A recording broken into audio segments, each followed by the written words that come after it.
Friends good morning అండి. Welcome back to my channel. ఈరోజు అయితే నేను చామంతి పూలతో ఈజీగా క్విక్గా అయిపోయేటువంటి ఒక మాలను అయితే చూపిస్తున్నాను. ఈ యొక్క మాల మనము దేవుడికి వేసినప్పుడు చాలా అందంగా ఉంటుంది. అయితే ఇది ఒక పిక్ అయితే దొరకలే, ఒకవేళ దొరికినప్పుడు నేను దాన్ని థంబ్నెయిల్గా పెడతాను. చాలా బాగుంటుంది. ఇలా మనము మాల చేసి ఆ యొక్క చామంతి పూల పైన మనము కుంకుమ బొట్లు పెట్టి మనము అమ్మవారికి కానీ అయ్యవారికి కానీ ఏవైనా ఫొటోస్కి వేసినట్లయితే చాలా బాగుంటుంది. విగ్రహాలకైతే ఇలాంటివి సెట్ అవ్వనమాట. విగ్రహం సైజ్ ఏమో చిన్నగా ఉంటుంది, పూల సైజు పెద్దగా ఉంటుంది కాబట్టి. కానీ పెద్ద పెద్ద ఫొటోస్కి అయితే చాలా బాగుంటుంది. నేనైతే అప్పుడప్పుడు కాదు, వినాయక చవితికి మనం పెద్ద వినాయకుడు ఉంటే ఆ యొక్క వినాయకుడు ఇలా చేసి వేసేదాన్ని మాల చాలా అందంగా కనిపిస్తుంది అనమాట. ఓన్లీ మనకి పువ్వులు మాత్రమే ఫ్రంట్ పార్ట్ కనిపిస్తుంది, కాడ పార్ట్ అనేది మొత్తం బ్యాక్ సైడ్ ఉంటుంది. చాలా అందంగా వస్తుంది. దానికోసం ఏమీ లేదు, మనం 2 వరుసల దారం తీసుకోవాలి. దానికి ఇంకా ఎక్స్ట్రా ఇంకొక దారం పెద్దగా తీసుకోవాలన్నమాట.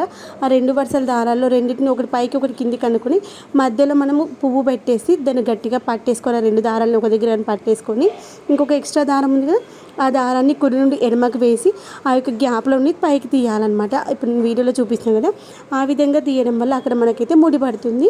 అది మనం చేసేటప్పుడు ప్రతి పువ్వుని ఇలా పట్టుకుంటూ చేసుకుంటూ పోవాలన్నమాట. ఆ 2 దారాల మధ్యలో పువ్వు పెట్టేసి ఇంకొక ఎక్స్ట్రా దారాన్ని కుడి నుండి ఎడమకు వేసేసి ఆ యొక్క గ్యాప్లో నుండి మనం దారాన్ని అయితే బయటికి తీసినట్లయితే అక్కడ ముడి పడిపోతుంది. మళ్ళీ నెక్స్ట్ పువ్వు పెట్టేటప్పుడు కూడా సేమ్ అదే విధంగా